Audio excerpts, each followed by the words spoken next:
My lovely viewers and my dear students, this is Miss Ruchika welcoming you to part 2 of the last video and the last topic we did for grade 9, which was systems of equation in 3 variables. And in the session today, you will be solving questions on the 3 types of different solutions that are possible to the system of linear equations in 3 variables. So let's get started. Dive into the video, let's recall from the previous video about the 3 types of solution or the 3 cases of solution possible for a system of linear equations in 3 variables and 3 unknowns. The first possible solution would be where you have a unique solution or one solution, or you can have infinite solution, or there is a case where there can be no solution. So let's see one by one each of these cases with examples and solve questions step by step. Okay, so let's begin by solving these 3 equations which are given in 3 unknowns x, y, z. So in this question, we have to solve for the value of x, y, and z.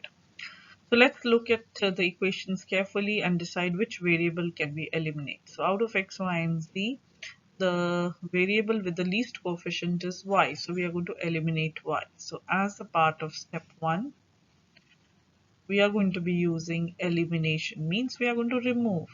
So we eliminate variable y from any 2 equations you select. So let me select 1 and 2 first.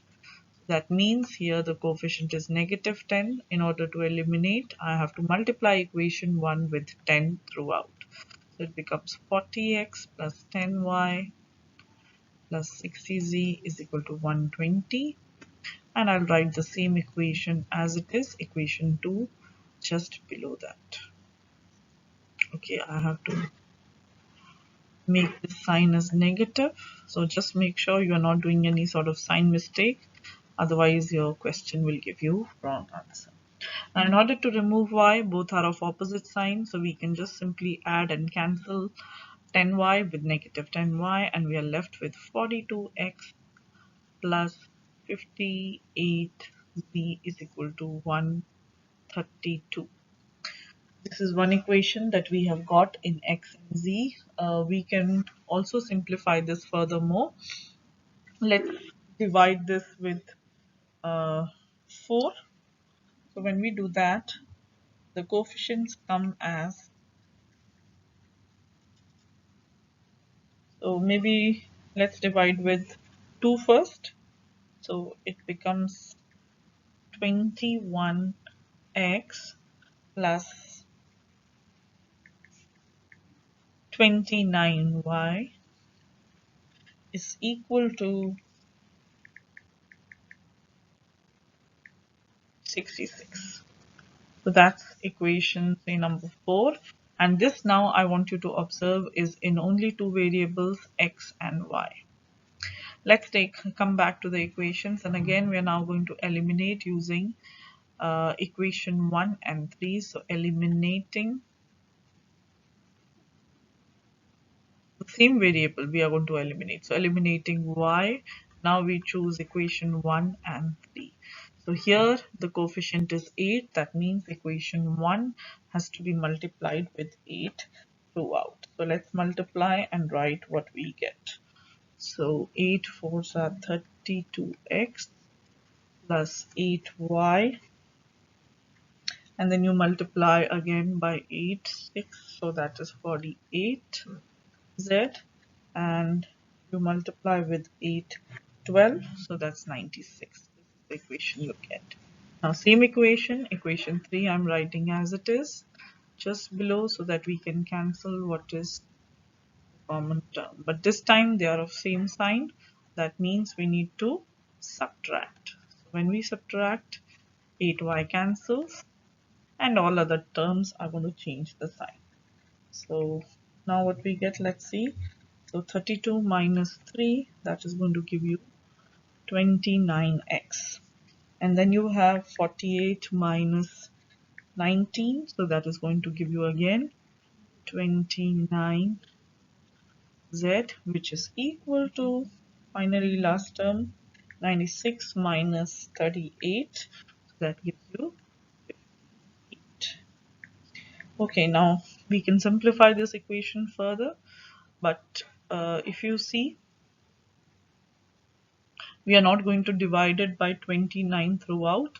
The reason being that if you go back here and look at this equation, so we need to change this to z.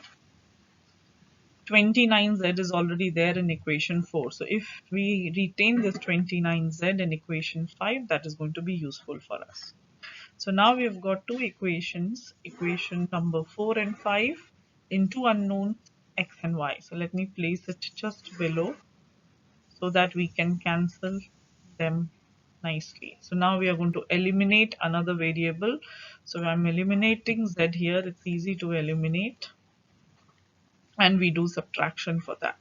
So here I have negative 8x is equal to, let's keep subtracting. So 66 minus 58. So that is going to give you 8. So that means you've got your value of x as negative 1. So one variable you have got, we still need so many other variables.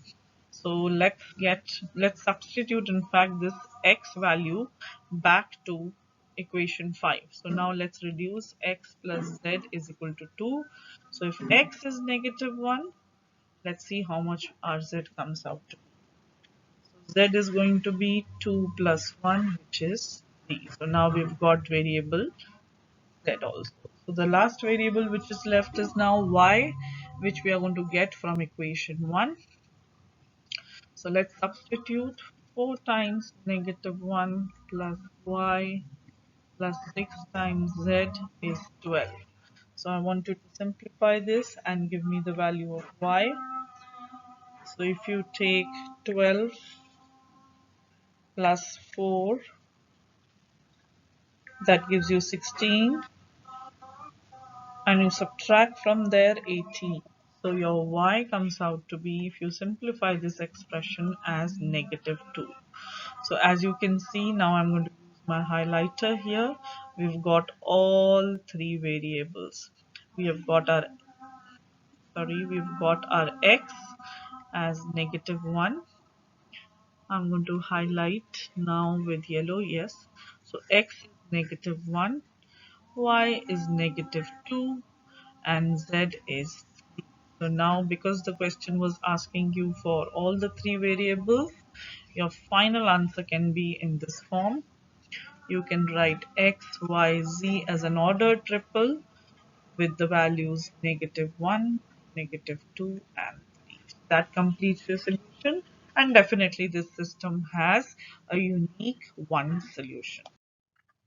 Okay, let's see another example. Here again, we are given three equations in three unknowns. So this is a system of equation. We need to solve them for x, y, and z. So let's see which variable we are going to eliminate. So here it's quite easy to eliminate variable x. X, its coefficient is the minimum, negative 1. So in step 1, we are going to eliminate x from equation 1 and equation 2. So in order to do that, we multiply equation 1 with 2 and we get negative 2x plus 6y minus 4z is equal to 2. And then this is the same equation that I'm writing below it. Now, if you observe carefully, both of these equations are actually giving you the same equation of the plane, or you may just write them like this, add both sides, and it gives you 0 equal to 0. So actually, these two are the equation of the same plane. So we can say equation 1 and 2 are same. So they represent graphically the same plane. Let's look at the third equation now. So we are going to again take elimination and try to eliminate equation 1 and equation 3. So we eliminate x from 1 and 3. So in order to do that, here now the coefficient is 7 for equation 3. So we are going to multiply equation 1 with number 7. So we get 7x plus 7 3s are 21y minus 14z is equal to 7. So this is the equation after multiplication, and just below that I'm writing the second the third equation, and now we are going to see what we do next. So already if you observe, x is having opposite sign, so there is no need to subtract. We will just add and cancel them. 21 minus 14, that gives you 7y. Here also you get 7z equal to 7. So we can divide the whole equation by 7 and you are getting y plus z equal to 1. Now this is the equation of a line as it has two variables only. So what do we get from here? If we are trying to do the elimination and trying to solve the system of equation, then these three planes have the two equations similar and they are meeting in this common line. So when they meet in a common line, it means they have infinitely many solutions. So all the points x, y, z lying on this line will be a part of the solution. So we can safely say that this system has infinite solution. So I hope it is clear stepwise how we can solve a system of equation with infinitely many solutions. Now let's take another example. Again, we have a different set of three equations in three different unknowns x, y, z. It is going to have a different kind of a solution, but the method to solve would be same. So again, we are going to do elimination, and let's now decide which variable are we going to eliminate. So if you look at the coefficients again once more, then here z is also having coefficient 1 and even y has coefficient -1. So any one of them you can choose. I'm going to choose here variable z, so I'm going to eliminate z from 1 and 2 first of all. So if I look at the coefficient, it tells me that equation 1 needs to be multiplied with a 3 in order to eliminate. So it becomes -15x plus 6y plus 3z is equal to 39, the first equation, and below it I'm writing the equation 2 as it is. Now 3z in order to be eliminated needs to be changed, having a change in sign, so we are going to subtract. These are the new signs which I'm writing in the circle, and I eliminate z from here. So -15, -3 gives you -18x, 6 plus 1, 7y. Z is already removed and you are left with this equation. Now this is an equation having x and y, only two variables. So let's name this as equation 4. Let's come to the next system of equation where we are going to again eliminate the same variable z, and this time I'm going to take equation 1 and 3. So because here coefficient is 2, we multiply equation 1 with the number 2. So it becomes -10x plus 4y plus 2z is equal to 20. Now the same equation, equation 3, I'm writing as it is. And if you look at these two equations carefully, the left hand side of both the equations is same. So when we are going to do the subtraction, when we are going to change the sign, or even if we don't do that, the left hand side is equal means the right hand side will also be equal. That gives you 26 is equal to 17. But is that possible? No, it's not possible. These two numbers are different. So 26 cannot be equal to 17. This is not at all true. Therefore, even though you got one equation in x and y, but the other two system of equations are not giving you something which is true. So in such case, this system of equation has no solution, as this is not possible. So this is how you solve a system of equations in three variables having no solution. So that brings us to the end of today's session. I hope you found the video useful, and if you liked it, don't forget to like, share and subscribe, and do comment if you have any queries or questions, and don't forget to tap the bell icon to receive all notifications about my upcoming videos. So this is Ms. Ruchika signing off from today's video. See you in my next video. Bye everyone.